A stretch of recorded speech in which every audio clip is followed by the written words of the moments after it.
I am so glad you convinced me that the family car should be the Defender 110.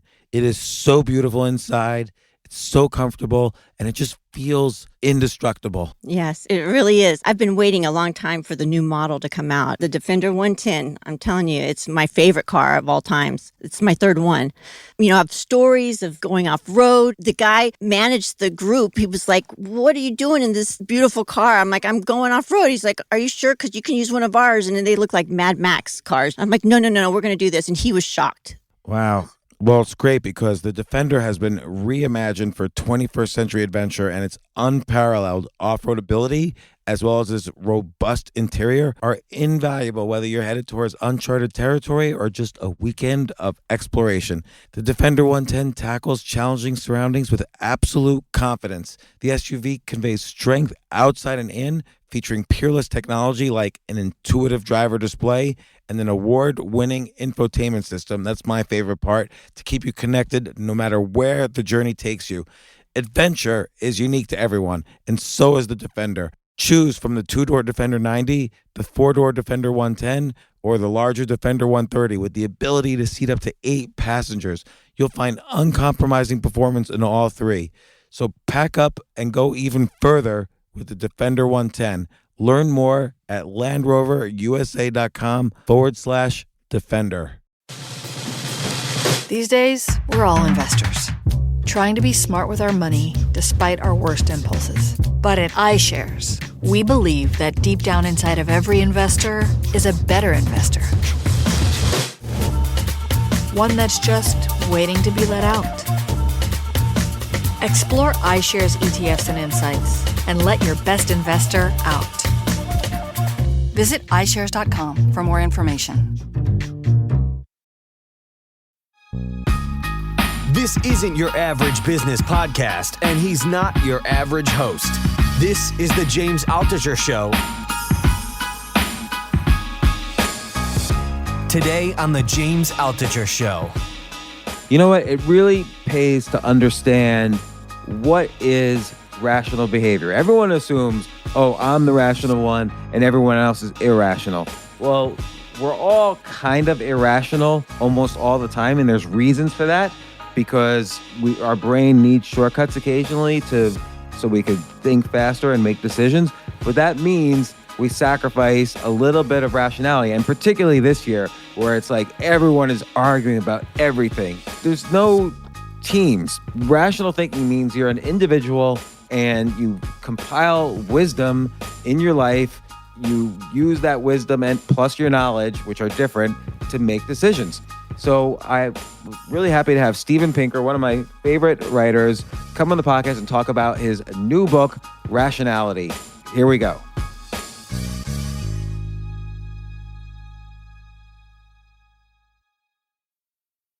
The Better Angels of Our Nature is one of my all-time favorite books, and it's such an important book that people need to read. If I wanted to, I could use that book in an argument at least once a day because it's such an important topic. The fact that in general, against what people think commonly, violence as a species has gone down, century over after century. But that's not what we're here to talk about. We're here to talk about your book, Rationality, which I will talk about in the intro. But I love the quote by Jonathan Haidt. If you ever considered taking drugs to make yourself smarter, read Rationality instead. Yes, that's a quote to die for. Which is very interesting. Now, and I'll just summarize not necessarily the argument of the book, and you could correct me, but you basically argue that we are a rational species, but sometimes we get lazy in our thinking. If I were to summarize it in one sentence, and like this past year, as you mentioned, we did all these amazing things. We developed vaccines for COVID in a few months, and yet half the country and the other half of the country had all this mindless arguing all day long, all the time on all social media, that you start to think people are really crazy, facts don't matter, rationality doesn't exist. And so I'm really when I began this book, I was really torn on both sides, that yes, we're rational because we survived as a species. We got food, we got shelter, we lived. But on the whole, you just look at anybody's Twitter feed and you think, oh my God, people are completely insane and irrational almost all the time. Let's start from there. What do you think? Yeah, not almost all the time, but when it comes to certain politicized issues, they are. Particular issues can become badges of identity for political tribes or coalitions. Also, there are certain zones in which we fall back on our intuitions such as that living things contain some kind of essence that gives them their form and powers, and that makes us receptive to homeopathy, to all kinds of quack cures. Crystal healing power makes people reject vaccines, which seem like introducing some adulterant or germ into your body. We unlearn some of these primitive intuitions if we vest some kind of trust in the scientific establishment. But if people don't vest trust in the scientific establishment, they'll fall back on these intuitions, or they'll listen to other experts with the same air of confidence, but without the goods behind them. So, Let me ask you this, and this is related to the book. But where's the line where you should be a skeptic versus, okay, this is established science and we must believe it. And I think specifically the example Igor Semmelweis in I think it was the 1850s, basically, without going into the whole story, just figured out that washing your hands will not convey diseases. And he discovered germ theory, and most people at the time, even scientists and doctors, did not believe him, and he ended up in an insane asylum for a while. So he was rational. Most people were not rational, particularly when confronted with something new. And it seems like that's the way of humans. well, it's yeah. We have no one has a pipeline to the truth, and our natural state is ignorance about everything. We ideally have institutions that have built-in checks and balances and demands for empirical testing, so that the institution as a whole will, over time, kind of wander its way into true beliefs and discard the false ones. But only to the extent that that community, the community of scientists or journalists or government officials or anyone, agrees to abide by these rules. To say no one can impose their beliefs by force. No one has a pipeline to the truth. No one's an oracle. No one is a deity. We're all fallible. We've got to provide the goods. If you believe something, you got to be able to explain why you believe it. You've got to be able to challenge someone who has a claim to the truth and get that person to show why we should believe them. If you've got a system like that, then there's no guarantee that it'll find the truth, and sometimes it won't. But that's our is our only method for finding the truth. Given that none of us has divine inspiration, none of us can listen to an oracle, that's our only choice. So you define rational as using knowledge to obtain a goal. The knowledge could come from many different sources. It might be incorrect knowledge. We have to just sort of define knowledge, but it's rational to use the knowledge that you have. People, and you're saying people could be irrational if they're not using this knowledge to do certain things. For instance, I had COVID recently, and everyone said, why didn't you get a vaccine? Using their models of vaccine taking, they thought, oh, I must be, a racist if I didn't use a vaccine, or I must be some, right-wing this or right-wing that. But the reality was, I was just lazy. I kept scheduling it and skipping the appointment, and then I got COVID. And no one people would rather believe that there was some devious reason why I didn't get vaccinated. And because I think people think that others are rational, that in general people are making big rational decisions, but we're usually not. We're usually, as you say, we're using kind of lazy thinking or lazy tools for deciding things. Well, it's true that a lot of irrationality comes from falling back on your gut feelings, flying by the seat of your pants, going for the first response that occurs to you. And a lot of the demonstrations of predictably irrational thinking come from people not being smart enough to know the correct answer. When, as soon as you explain to them, they say, they slap themselves on the forehead and they said, oh yeah, of course, what was I thinking? The problem was they weren't thinking, and that our gut feelings often lead us into bad conclusions. It's also behind the philosophy of governance, sometimes called nudge, promoted by Richard Thaler. Richard Thaler and my colleague Cass Sunstein, the idea that people very often fall back on, they just slip into a groove, they don't think twice, And so if you set up the environment so that the lazy option happens to be the rational option, you get a lot more rationality. But it seems like there are a lot more reasons, even though you argue correctly, I feel that being rational will improve your life in general.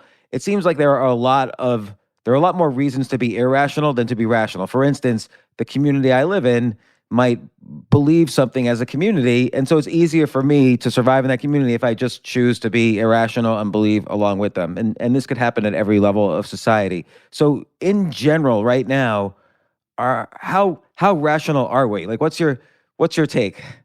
Well, the thing is that rationality is always a means to an end.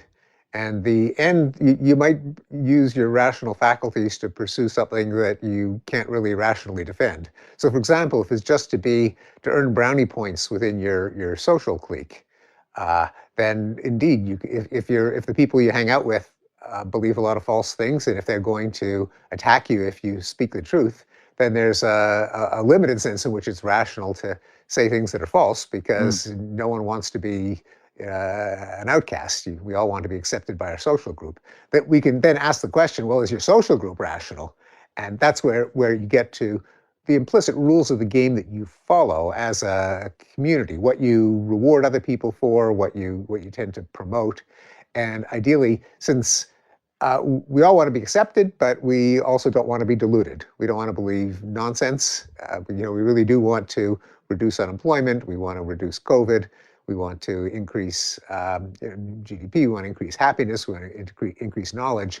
Given that, at the end of the day, it's hard to argue against those things, we can say, well, gee, are the kind of rules for who's cool and who's not in your social group likely to lead to more correct beliefs, which is something that at the end of the day, we probably all want. Yeah, and I would say probably most people want to be more rational, and yet, why do you think that? Particularly, we saw this past year, but I bet we see this every year, and I'm just focusing on this past year. But there's a kind of a cliche now that facts don't matter in arguments, and you point this out in the book that people almost immediately start engaging in ad hominem arguments or mistakes in causation versus correlation, and what do we really want to be rational people, or again, why do facts don't matter? Why is that a cliche right now? Well, no one would say facts don't matter. They would disagree as to what the facts are. The question is, how do we make sure that our beliefs are facts and that we don't mistakenly believe things that aren't facts? Right, but if I argue with you something where I think it's fact-based, you don't know, you might just start with the ad hominem arguments. I'm not saying you specifically, but that seems to be a general argument. And I'm not saying me either. The problem is that people do want to win arguments, and winning arguments doesn't necessarily mean that you'll end up with the correct beliefs. It might be the person who shouts loudest, who has the deepest voice, who has the most authoritative tone, who uses dirty tricks of debating, like attacking the person instead of the argument, or appealing to authority, or appealing to the bandwagon. Those are all ways of appearing to win arguments, but unless you've got kind of a forum in which you say, no, wait a sec, just because you're citing someone with a fancy schmancy degree doesn't mean that he's right, or just because a majority of people believe it, that doesn't mean that it's right. You've got to show the goods by what are the verifiable sources, what are the empirical tests. Unless the rules of the game are such that the person who wins the argument is the one who has the best argument, as opposed to the person who's got the best mansplainer, the deepest voice, the one who shuts everyone up, the one the demagogue, then the winner of the argument may not be the one who's correct. So what we ought to do is make it so that our debate forums, our discussions, our op-ed pages, our classroom discussions, our everyday barroom discussions are steered toward what really are facts, as opposed to who has the loudest voice or who can attack the other person. But maybe having as a goal winning arguments and then using the knowledge at your disposal, like if I have a louder voice, I'm going to win. These people are engaging in rational behavior. Like you started off as an evolutionary psychologist, or you are an evolutionary psychologist, and it could be that the one who wins the most arguments rises up in the hierarchy of the tribe back in hunter-gatherer days. Well, and so that could be rational behavior. You don't even have to look back to hunter-gatherer days. We still have implicit dominance hierarchies. The thing is that what's rational for a local goal, a short-term goal, like being the alpha debater in your social circle or in your barroom clique, may not be rational if you step back and you say, well, geez, is that a rational thing to want? Yeah, you're really good at getting it, but at the end of the day, wouldn't we prefer that our beliefs are aligned with reality? And you could argue about what our goals should be, and where it may be rational to strive for a goal that is itself irrational. So you've got to apply rationality at multiple levels, namely, what are the best means to a particular end, and is that an end that you really want or that you really ought to want? So what's an example where rational your goals might be irrational? Well, if the goal is just to win an argument, to shout down the people who disagree with you, that's a goal that is maybe rational for yourself, but it's irrational if you are deciding on what ought to count, what ought to be rewarded, what ought to be praised, what ought to be tolerated in a particular social group. So the social group itself can have goals that differ from the goals of the individuals. Just like in a democracy, the goal is maximum freedom and happiness and prosperity. Now, there may be individuals who have their own goal being to become a dictator or an autocrat, but that's just too bad. That is their goal, but the rest of us can get together and say we're not going to indulge that goal. You might want it, but we're not going to let you have it to the extent that we can prevent it.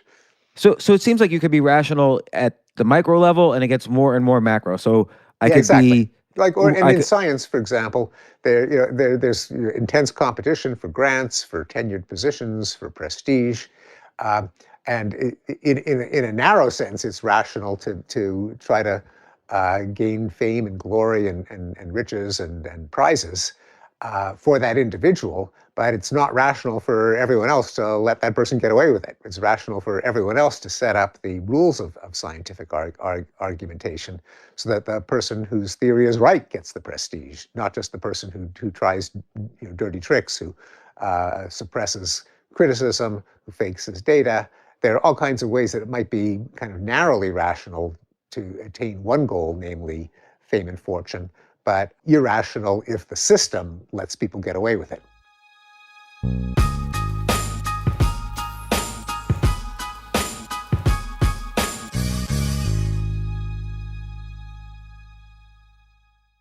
Oh my gosh, I love these clothes. Mizzen and Main. That's Mizzen and Main. It really is the most comfortable work clothes. Travel clothes. I had to travel this whole week. I'm traveling for a week and a half, and I just took Mizzen and Main clothes with me. Close out 2023 in style with comfortable, breathable, packable, and machine washable pieces from Mizzen and Main. As you wrap up your year-end goals, enjoy a Mizzen and Main dress shirt that you can wear confidently. I like that they've very, very just nice, solid colors. I don't really like to get all fancy in patterns and everything, although they do have some pattern shirts, but very comfortable clothes, stretchable pants. It's just super comfortable, but they look professional, and you can wear them casually or professionally. I like some of their flannel shirts or untuck shirts. I love untuck. I never tuck in. So again, whether you're shopping for a special someone or giving yourself the gift you really want, I just buy myself gifts.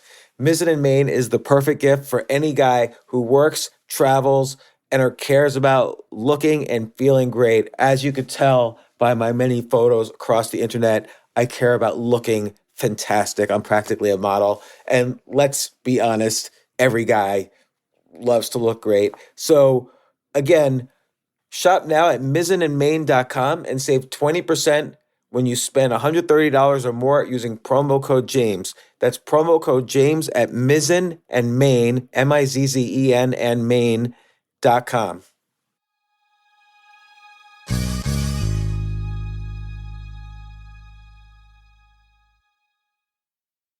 You know what I love about fantasy sports is that even though I'm not going to be a great basketball player or a baseball player or a football player or whatever, I feel like I get to participate and make decisions and use my knowledge of these different leagues or these different sports to compete.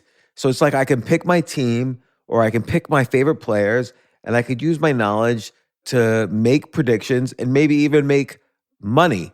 So with the basketball season here, you can now pick combo projections across football and basketball from the Specials League on Prize Picks. This is a league created specifically for combo projections that include two or more players from different sports or leagues. Want to play alongside some of Prize Picks' favorite players like rapper Meek Mill and comedian Andrew Schultz, who's also been a guest on this podcast, and I've been a guest on his? You can now find community plays under the promos tab of the app to view entries for some of the biggest names in the Prize Picks community each week. Look, Prize Picks even offers a reboot policy so that your entries stay in play even if one of your players gets injured. For football and basketball games, if you have a player who exits the game in the first half and does not return in the second, that player is rebooted. Prize Picks is the only daily fantasy sports platform with an injury insurance policy. What? So I love playing it. I love anywhere where I can use analytical ability with my interests to demonstrate some skill and maybe make some money. And I like the game-like aspect. I do wish they had chess as a category on prizepicks.com, but I'll settle for what they've got. Maybe I should make my own fantasy chess league. But in any case, I love Prize Picks. Go to prizepicks.com/James. Use code James for a first deposit match up to $100. That's the easiest $100 you're ever going to make. So that's prizepicks.com/James and use code James. Daily fantasy sports made easy.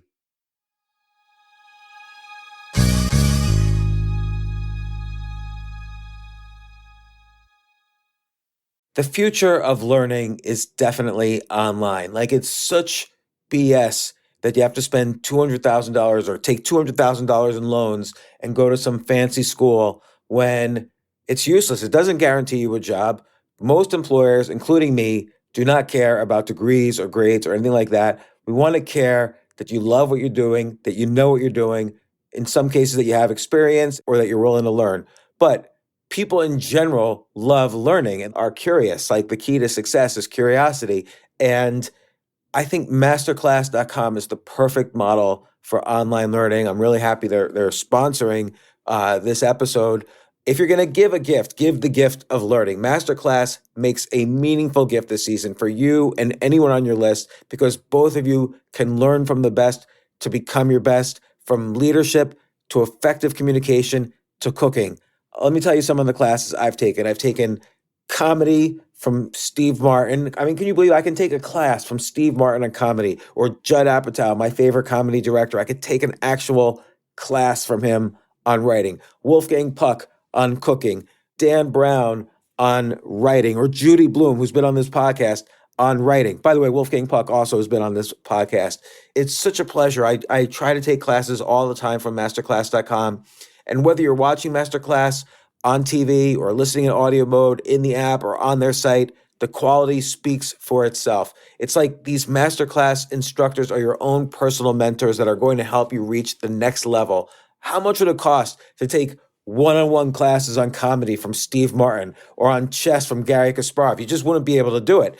But it would cost hundreds of thousands of dollars. With a Masterclass annual membership, it's $10 a month. Memberships start at $120 a year for unlimited access to one-on-one classes with all 180 plus Masterclass instructors. So it's not just $120 for one instructor. You get all 180 plus Masterclass instructors. Boost your confidence and find practical takeaways you can apply to your life and at work. And if you own a business or are a team leader, use Masterclass to empower and create future-ready employees and leaders. That's the real education in today's world. So this holiday season, you can give one annual membership and get one free at masterclass.com/JAS. JAS, of course, stands for the James Altucher Show. So right now you can get two memberships for the price of one at masterclass.com/JAS. Masterclass.com/JAS. Offer terms apply.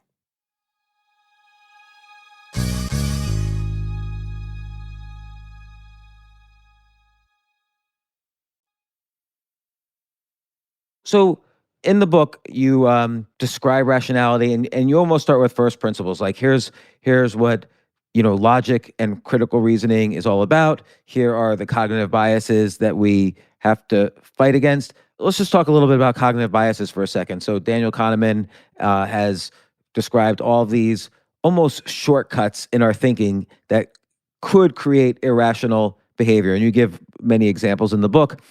And Kahneman insists there's no way around these cognitive biases, that humans fundamentally, it's like a primal thing. We have these cognitive biases. Where does that fall on the side of humans are basically rational versus irrational? Well, Daniel Kahneman, the brilliant psychologist, Nobel Prize winner, it tends to be something of a pessimist when it comes to overcoming human biases. He does believe that it's possible because he posits that there are two systems of thinking. He calls them, not very colorfully, System 1 and System 2, where System 1 is kind of gut feelings, first responses, instincts. System 2 is thinking twice, deliberating, pondering. And so he does argue that System 2 can override System 1, but it's got its work cut out for it because System 1 is what comes to us naturally and easily. And there are, I think we must be aware of the kinds of biases and shortcuts that Kahneman and his late collaborator Amos Tversky called to our attention. But there are ways of making people more rational, and we know that people have to be rational at some level because otherwise, unless we think that Daniel Kahneman and Amos Tversky are a superior breed of humans, they're just like us. So they have what we have, and we can teach people why something is a fallacy, and they nod and they say, "Oh yeah, you're right. That doesn't make any sense." So they've got a rational side that can do that. And there was some human being who laid down the rules of logic and the laws of probability. So it's not that it's beyond us, and it's not just that there's a tiny fraction of super geniuses and they're the only ones who can grasp these concepts. You can't explain them. And there are ways of presenting material that are more intuitive, and so that the kind of fallacies that people that fall into, they can also see their way around. You can present problems in a way that jibes with the way the human mind works, and then we don't become so stupid. Give me an example of that. How can we present a problem so that we rationally look at it? A notorious failure of decision making comes from interpreting the results of medical tests, or for that matter, any other kind of iffy information. Like you take a test and there's a certain false positive rate, there's a certain false negative rate. As you take a COVID test and it might say you're free and you might actually have the disease. It might say you have the disease, but actually you're healthy. So there are errors in both directions. How do you, given that you've tested positive, how do you assess your own chances? Or an X-ray or scan for breast cancer, or a PSA test for prostate cancer. They're all iffy, and how do you make sense of them, as we do, because we don't have a pipeline to the truth? Well, people are kind of notorious for not taking into account the base rate. That is, if the disease is really, really rare, even if you get a positive result, if the disease is just rare in the population, probably your result is a false positive, just by as we say, the law of averages. That's a fact that people have, that just doesn't penetrate, even with doctors. So for example, if disease prevalence is, say, 0.1%, and even if the test is pretty sensitive, then a positive result probably means you don't have the disease, or at most, 50-50. People get it wrong when you present the data as the base rate for the disease is 0.1%, the false positive rate is 0.1, the false negative rate, etc. You give them people those numbers with decimal fractions between 0 and 1, and they come to the wrong conclusion. If you convert it now to something much more concrete, you say there are 1,000 people in the population. One of them has breast cancer. Of every 100 people who get a positive test result, 10 of them don't have the disease. So you make it really concrete. You talk about actual bodies that people can visualize in their mind's eye. Well, all of a sudden they get the answer right. And the people who formerly were almost all wrong, suddenly with a switch of format, get it right. It's even better if you present it as a diagram. So the trick is to take advantage of the formats in which the mind naturally processes information. And that is not typically numbers, fractions, decimals. You have to have a lot of experience with them for them to be intuitive. On the other hand, we are visual creatures. We encounter experiences in life. We take lessons from what happens to us and what doesn't happen to us. And if you present the information in terms of, say, 1 out of 1,000 people instead of 0.1%, then it becomes much more intuitive. So in the book, you describe rationality, I think, and again, you build up from very numbers oriented, like here's the actual probability of this event or decision. You explain the rules of logic, cognitive biases, and what happens there, and illusions and so on. And then it gets a little bit more. There's a lot more uncertainty. So when it comes to political issues, ethical issues, economic issues, and so on. In general, through all of these, how can we become more rational? And like I'll give an example of the logic one. You give some puzzles in one of the first few chapters where is it more likely that someone, Anne is a feminist, or is it likely that Anne is a feminist and a nurse? And people will say feminist and a nurse, even though that's a subset of all the people who are feminists, so it can't be more probable. It's like saying that you have a greater probability of drawing a red queen from a deck of cards than a queen. Yeah. The same fallacy. And people make it when the stereotype is vivid enough.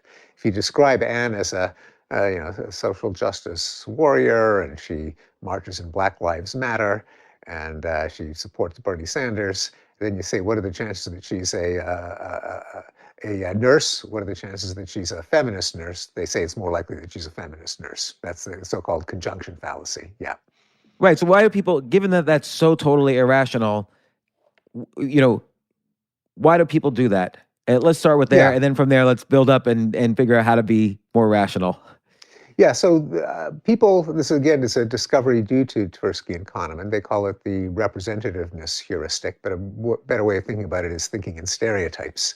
Namely, she fits the stereotype of a feminist, and so feminist bank teller is compelling. She doesn't fit the stereotype of a bank teller, and we go with the stereotypes, not with the frequencies. By the way, this is another case in which if you present it as instead of what is the chances that Anne is a feminist bank teller? And you might think, well, what do you mean, what are the chances? Either she is or she isn't. What does it mean? What does it even mean to say there's a 0.3 probability that she's a feminist bank teller? She is what she is. On the other hand, if you say, well, imagine 100 women like Anne, 100 women who meet the description.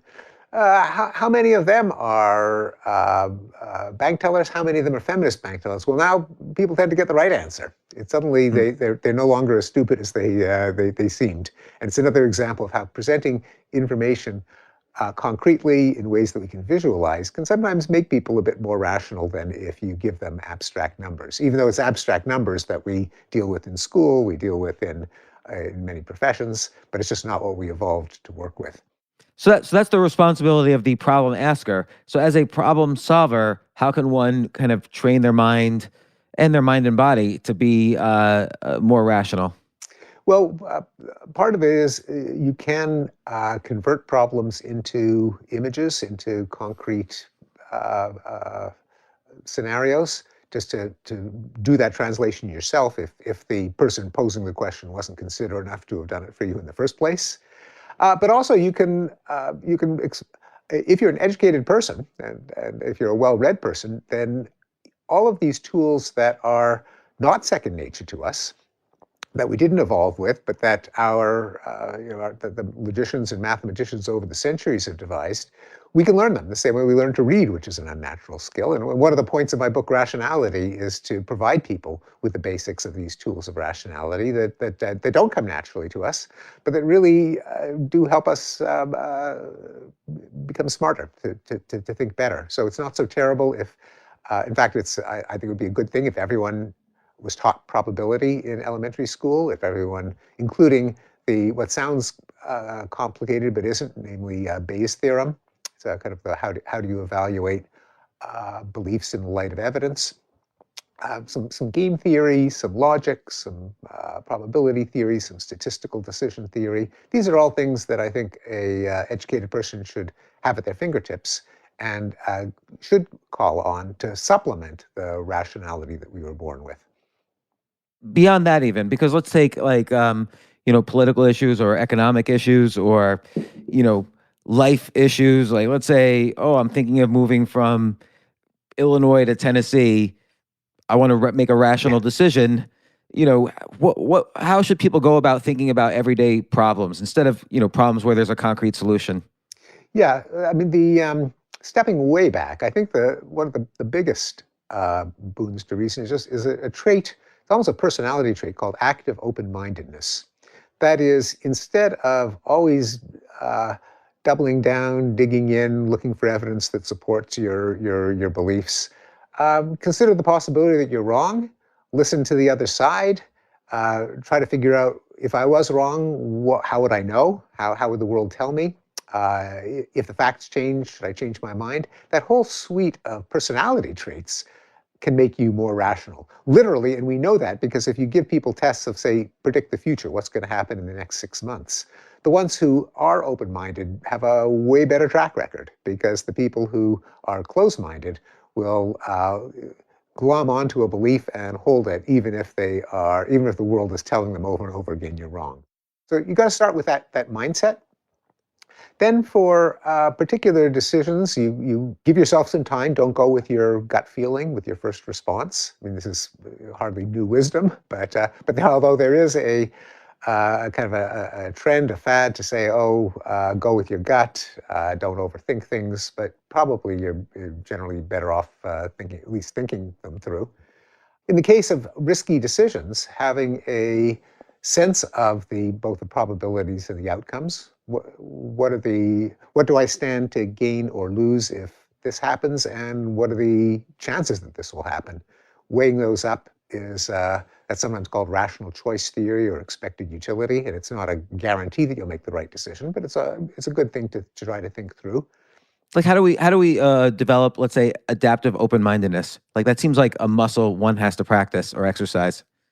It is kind of a bit of wisdom that the sages throughout the eras have advised us. Part of it is just be a virtuous person and try to think that way. But part of it is also, as I mentioned at the beginning of our conversation, a lot depends on the rules of the game, of the community that you're part of the clique.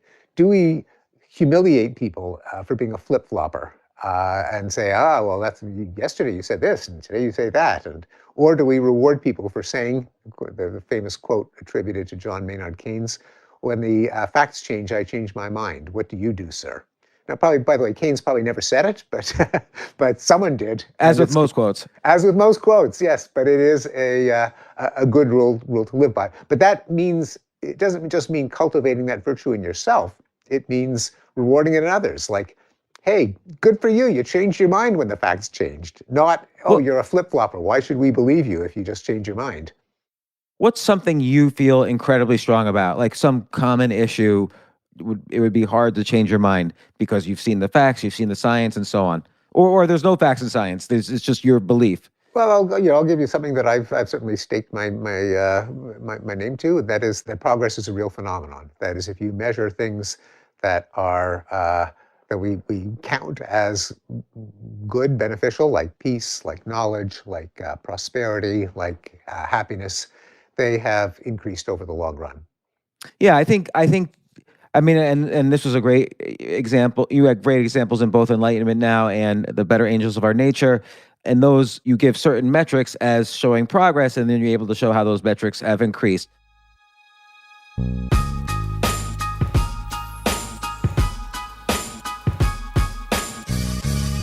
Stay tuned for part 2, which came out today as well, where we continue our talk about what techniques can you use to actually specifically be more rational, and how do you know how rational you are? Listen to part 2.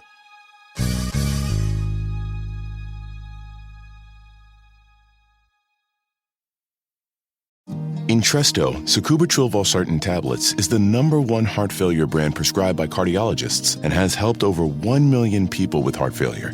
It's a prescription medicine that treats adults with long-lasting chronic heart failure and works better when the heart cannot pump a normal amount of blood to the body. Don't take Entresto if pregnant. It can cause harm or death to an unborn baby. Don't take Entresto with an ACE inhibitor or aliskiren, or if you've had angioedema with an ACE or ARB. Don't take with aliskiren or within 36 hours of taking an ACE inhibitor. The most serious side effects are angioedema, low blood pressure, kidney problems, or high blood potassium. Angioedema is swelling of your face, lips, tongue, and throat that may cause death. If it causes difficulty breathing, get emergency help. Ask your doctor about Entresto. To learn more, visit support.entresto.com or call 833-446-6699. For pricing, visit Entresto.com/cost. If you can't afford your medication, Novartis may be able to help.